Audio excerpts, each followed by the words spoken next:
We need a bold statement of claim to create a North Star for our entire speaking journey. Without it, we risk becoming just part of the noise, and even worse, never speaking to the people who most need to hear us. And in my books, that would be a tragedy.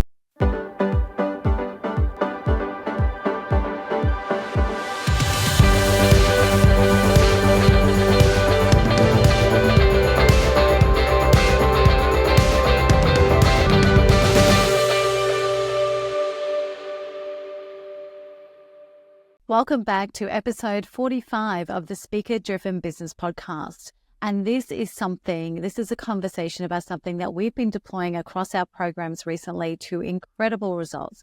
It really does make a difference in magnetizing and powering up or increasing, amplifying the power of your speech and your message. And that is something that we call the bold statement of claim. Now, the bold statement of claim is something that sits somewhere between your topic and your speech title and your headlines. It's kind of mushed in amongst the marketing speak and doesn't quite sit within your speech. But the bold statement of claim creates a North Star. It's a powerful reminder of what matters. What is it that you want to convince me of? And it also strengthens the tone and the power of everything you say. Now, I'm using the word power here a lot because that's exactly what the bold statement of claim does. It creates and adds power. The bold statement of claim creates conviction in you, which then actually creates conviction in your audience because you have to go wherever it is that you want to take them. The bold statement of claim creates cut through. That is, if you know the problem that you solve, the answers that you give, the solutions that you provide, and the insights you share. It can only be created, and this is one of the really interesting things, it can only be created if you have an inkling of what it is that you bring to the world. Now, if you're not sure of exactly what it is that you bring to the world, the process of creating a bold statement of claim will actually clarify that for you. So don't kind of think to yourself, oh, I don't know that I've got enough under my belt to be able to do a bold statement of claim, or I don't really know yet what it is. This process of creating a bold statement of claim will actually help you to clarify and crystallize that. It also quite often, those people that come to me and say, you know, I have so many things I could speak on. I could speak on anything. Just give me a topic. There's all this experience I've got. What I find as well is this process where we actually go to create a bold statement of claim, it actually self-identifies. It self-selects where it is that you should start. Because a lot of the thought bubbles and the things that you should be speaking into are actually supporting acts. That is, they should go in to support the main attraction. Until we do this process, though, we don't understand what can support a bold statement of claim and what doesn't. And that's why this matters in the process of pulling this together. Now, in our world, if you've been following along to our podcast episodes, this sits somewhere between doing the blue apple and starting the writing of your speech, right? So it's a really important part to galvanize and crystallize your focus. You don't need it. The blue apple is enough, but if you want to go next level, then I suggest that you actually do this. So what does a bold statement of claim look like? Well, we can actually draw examples from all around us. And just very quickly, if I think about this, I think of, from a global perspective, I think of Martin Luther King, I have a dream. Hillary Clinton, when she did her speech and it was women's rights are human rights. We then have one that we all remember, which is John F. Kennedy Jr., and he has two. One is, ask not what your country can do for you, but what you can do for your country, which is a very motivational and galvanizing statement. The second one was, we will land a man on the moon, also quite galvanizing, right? But it's a statement, it's a bold idea, it's a bold claim. Winston Churchill, when he was actually talking to the end of the Second World War, or when he wanted to create the turnaround of the Second World War, talked about, we will fight them on the beaches. It is a very bold statement at the time. Barack Obama has a speech, which actually is the name of one of his books, which is The Audacity of Hope. That's a bold statement. It's audacious to be hopeful in the current world. So at a more granular level, and unfortunately I can't share those with the people in my programs because for some of them, this IP is theirs and it's not quite in market yet. And I'm quite protective of protecting the IP of the people that I work with. But if I look a bit closer to home to some people that I know and some people I've been witness to, there's a colleague, Jamin Fraser. His TED Talk says quite simply, insecurity is a solvable problem. Now talk about a bold statement of claim. That it really is a bold statement of claim. What is really important with these is that you have to be able to back them up. So it's not just a soundbite. It's not just a reel. It's not just a 1-minute video on TikTok. You have to be able to back them up. In the case of a TED Talk, it's 18 minutes. In the case of a keynote, it's 30 or 45 or 60 minutes. You can't just drop it and then shove a whole heap of other things in it that are not related. Whatever your bold statement of claim is, you need to be able to back it up, right? So Jamin's was insecurity is a solvable problem. Tracer, actually, I'll come to Tracer in a minute. There's another one in TED Talks, which I absolutely love, which is Chimamanda Adichie, and it's The Danger of a Single Story. Now, that's the title of her TED Talk, but in the title is also the bold statement of claim. There is a danger in a single story. And this brings me to, if we look at TED Talks particularly, if you look very closely at the titles of the top performing TED Talks, you will find the inherent bold statements of claim underpinning them, okay? You don't actually have to look too far. So I mentioned just then the Tracer Savadogo, and Tracer's TED Talk is not in the top talks, but trust me, if you go and find it, you will fall in love with it. And her title is Why You Should Talk Regularly with Strangers. Now, the bold statement of claim for Trace is it's a good thing to talk to strangers. Then we move on to other famous TED Talks, and we have Brené Brown with The Power of Vulnerability. Now, the bold statement of claim behind that title is that there is power in vulnerability. She owns that, right? Susan Cain, her talk is called The Power of Introverts. And what that says to us, the bold statement of claim behind that is that there is power in introverts, right? Kelly McGonigal, How to Make Stress Your Friend. Fabulous TED Talk, by the way. The assumption behind this and the bold statement of claim is that you can make stress your best friend. Very similar to Jamin's title of insecurity, or his bold statement of claim is that insecurity is a solvable problem. Then we have the famous Mel Robbins with her speech, How to Stop Screwing Yourself Over. Now behind that is a bold statement of claim. You can stop screwing yourself over. Ken Robinson, which is the most popular TED Talk of all time, his TED Talk is called Are Schools Killing Our Creativity? And the bold statement of claim behind that one is that schools do kill creativity. So you can see it's kind of like the assumption behind the title, the assumption behind the headline. What is the assumption that has been made for that headline or that title to be true? So for Mel Robbins, as I said just before, her title is How to Stop Screwing Yourself Over. But the assumption behind that is you can stop screwing yourself over. So your bold statement of claim usually tucks in just behind your title, your marketing headline, your slogan. It's almost like, think of it this way, there's a few different ways to think about it. One is, what is it that you're trying to convince me of, right? So if we're looking at Ken Robinson's question, are schools killing creativity?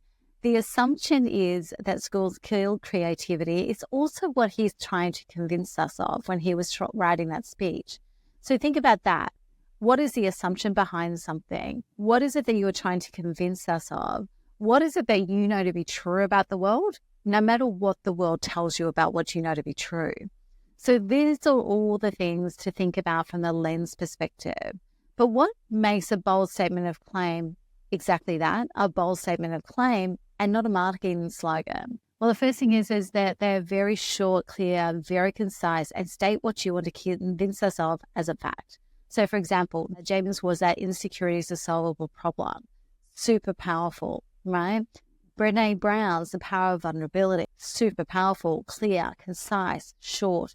We don't need any more information to make a decision as to whether or not we're going to listen to it. And whether or not we're going to listen to that talk is a very quick response. So that's the other thing. It creates a really quick response in the minds of our audience as to whether or not they're even going to tune in, right? The example is Ken Robinson, right? So the bold statement of claim for Ken Robinson is that skills kill creativity. So that's the assumption behind his title. But the actual title, which is his marketing title, is Are Schools Killing Our Creativity? Right? We can hear both their conviction and their promise in just a few very clear words. But they may not actually, your bold statement of claim may not actually be your marketing slogan or your headline, because you can't just hit people over the head. If we circle back again to the last one I mentioned, which is Ken Robinson. So Ken Robinson, he turns his bold statement into a claim, into a question to invite us into exploring the possibility. And that's where the difference is. The bold statement of claim may actually inform that marketing headline. It may actually inform your copy, but it's not actually necessarily going to go into market exactly the way that it's said as Jamin's is. So that's the difference between a marketing headline and a bold statement of claim. So then I wanted to explore for a moment, what stops us from making bold statements? And there's so many reasons that stop us. I'm just going to touch on just a few of them. So the first one is imposter syndrome. Most of us struggle with imposter syndrome, doubting our abilities and feeling we're not as competent as people might think we are. And this is actually one of the key factors that stops us making bold claims or confidently presenting ourselves as experts. Number two is a fear of criticism. And this is deep. The fear of criticism and negative feedback can be a significant deterrent. We do worry about being judged or called out for what our statements are, and that makes us play it safe by avoiding making bold claims. That also means that we're never going to be seen or heard or remembered or paid because people won't hear us. The third thing is perfectionism. Hands up the perfectionists in the room. So as perfectionists, we may avoid making bold claims because we actually fear making mistakes or being wrong. We have to get it right. And until we get it right, we don't want to be exposed to any form of risk. We feel that unless we have absolute certainty, we shouldn't assert what we know to be true too strongly. The fourth is a lack of confidence, and confidence plays a really crucial role in how we present ourselves. A lack of confidence stems from a range of factors, including past experiences, self-doubt, actually also insufficient preparation. Sometimes our lack of confidence is because of how we approach it. But that lack of confidence also teaches us to play it small. When we're playing it small, we are not willing to make a bold statement of claim. The fifth reason why we do this, why we don't do this, why we don't create bold statements of claim is the environment of cultural and societal norms. So in a range of cultures and societies, humility and modesty are highly valued. And not just that they are of value, they're highly valued. As a result, people with those sorts of backgrounds tend to downplay experiences and expertise, making sure that they're able to align themselves with the societal and cultural norms and not, they're trying to avoid seeming arrogant. Number 6 is an unclear value proposition, and we've touched on this already. Often we do not have a clear and compelling value proposition. Without a really strong understanding of the unique value we offer, we will always struggle to make bold claims about our knowledge or our impact. And until we're prepared to make those bold claims, we're just not going to cut through. The 7th one is a fear of overpromising, and that's a fear of overpromising and underdelivering. We actually worry that bold claims will set expectations too high and we won't be able to meet them. This leads to our fear of creating disappointment and damage to our reputation. The thing that comes to mind for me with this one is there's a quote, and I think it's Marianne Williamson or someone like that. And it's like, but what if I fall? And the response is, but oh my dear, what if you fly? And this is the one that I want you to think about as we think about point number 7. Point number 8 is personal limiting beliefs. So personal limiting beliefs that we're not worthy, that we're not capable, that we're not worth listening to can hold us back from making bold claims. If we're already starting our internal conversation with who do we think we are, or who will even listen to me, or I'm not worthy, then there is no way that we can make the step into making a bold claim. It's just that simple. So then how do you actually create a bold statement of claim? Well, I'm trying to paraphrase in the next 7 steps what we do with our clients in the room and in our programs. It's not as easy to articulate when this is one-dimensional and me speaking to you through the microphone and through your earbuds most likely. So how we do this is 7 simple steps. Number 1 is you must know the problem that you solve. Number 2, you must know the promise that you make. Number 3, you must know what you know to be unequivocally true. What are those things that you hold to be true no matter what? Number 4, you need to be prepared to cut the fluff and get rid of the marketing speak. Then you can do step number 5, which is create 7 to 8 versions of what your bold statement of claim is. Don't try to get them right, just try to get them out. Then step number 6, and this is a bit most people miss, is say them out aloud and listen to yourself. You're looking for resonance. There'll be 1, maybe 2 of those statements that you've just created, those versions you've just created, that will really stand out to you and grab you in the heart space when you say it out aloud. You will notice the difference. And then number 7, make the choice. Choose the one that says it most powerfully, remembering this won't necessarily be used anywhere but here. What I have come to know about the bold statement of claim is this. We need a bold statement of claim to unlock the power of our conviction and have that resonate with our audiences. We need a bold statement of claim to cut through the noise and grab attention. This is an attention economy. We need a bold statement of claim to create a North Star. We need a bold statement of claim to create a North Star for our entire speaking journey. Without it, we risk becoming just part of the noise, and even worse, never speaking to the people who most need to hear us. And in my books, that would be a tragedy. Let me know when you've done your bold statement of claim. I'd love to hear from you.